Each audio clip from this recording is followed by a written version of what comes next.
Hello Cancer, this is your May forecast. We've got a lot of retrograde things happening this month. Mercury retrograde until the 23rd of the month, and also Mars retrograde all this month and actually until the end of June. So what does this mean? Well, what this means more than anything, Cancerians, is that you can't push things too much. This is not a good time to start new projects, but it's a jolly good time to finish them up and to complete anything. So you may well find that things come to fruition during this time rather than actually new beginnings. I would certainly wait with new projects or new relationships even until the beginning of July if you possibly can. If you are going to get into a new relationship during Mars retrograde, I would just suggest, because we've got Pluto of course in your 7th house of relationships, that you go very, very slowly. So let's look at this month and how it breaks down for you. On the 6th of the month, we've got a new moon happening here in your 11th house. As you can see, big focus in this 11th house for you this month, Cancerians. So the 11th house is all about your dreams, your wishes. What is it you're wanting for yourself? And also, how do you see your contribution? What do you feel you want to do to help humanity in some way? So you're going to be looking as well at your friendships.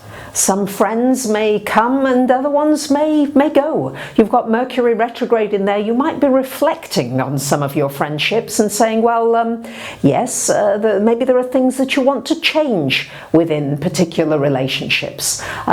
Maybe an old friend from the past comes back into your life. That very often happens during a Mercury retrograde in the 11th house. But it's certainly a wonderful time for reflecting about your dreams and your wishes. What is it that you want for yourself? Because birthday is coming up quite soon.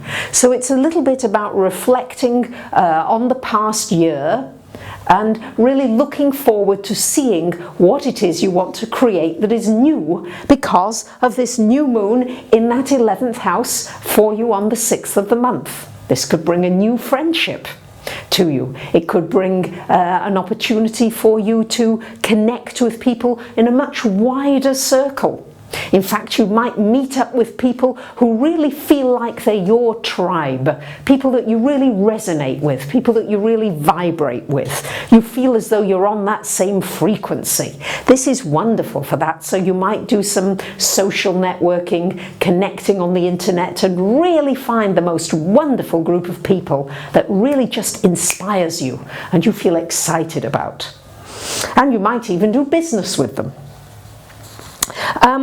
So we've got this Mars retrograde happening here in this 6th house. So really not a good time to start any new work projects.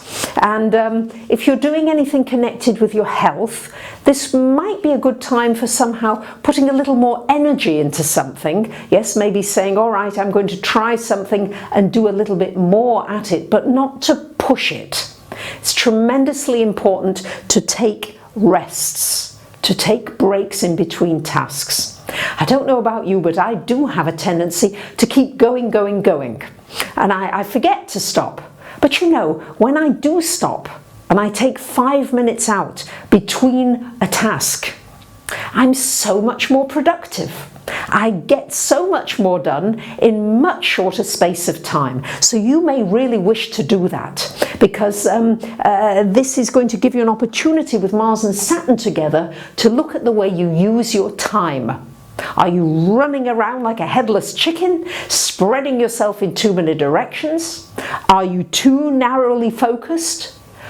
This is going to give you an opportunity to slow down. It's very much a slowing down month. If you can accept that it's a slowing down month, then this is going to be a great month for you and it will energize you. It's like putting money into your energy bank so that when Mars goes direct at the end of June, then you are going to be firing on all cylinders and ready to rock and roll. That's why it's so useful to know these aspects and then you're not going against them. So on the 21st of May, we've got the Sun coming into your 12th house. And on the same date, we've got a full moon happening in the 6th house. So maybe something coming to fruition connected with your work, something you've been working on completing. Maybe a job you've applied for, you finally get it. Maybe you also finish working in a certain place. Maybe it's finished and it's complete, it's ended. So that can play out in numerous ways. And then on the 25th of the month, we've got Venus coming into this 12th house as well. So Sun and Venus in the 12th. Again, I'm saying again, wonderful to spend some alone time. Wonderful to be peaceful and quiet. Wonderful to do things a little bit behind the scenes. In fact, an old lover from the past could even come back into your life. Very often happens with Venus in that 12th house. Or you just release something that was old. It's a releasing, it's a letting go of baggage. And it's also shining a light on your spiritual area. Yes, you might want to get a little bit more into astrology, maybe learning it more, or tarot or crystals, or whatever it is that appeals to you. But it's just a wonderful time for going deeper into your inner self and finding the true you inside. So it's not so much looking at the external world, but going internally, so that when it's your birthday next month, then everything is ready to come out. All the things that you've worked through internally and let go of, then you're ready for those new beginnings.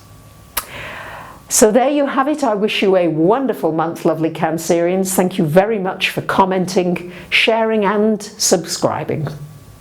Bye for now.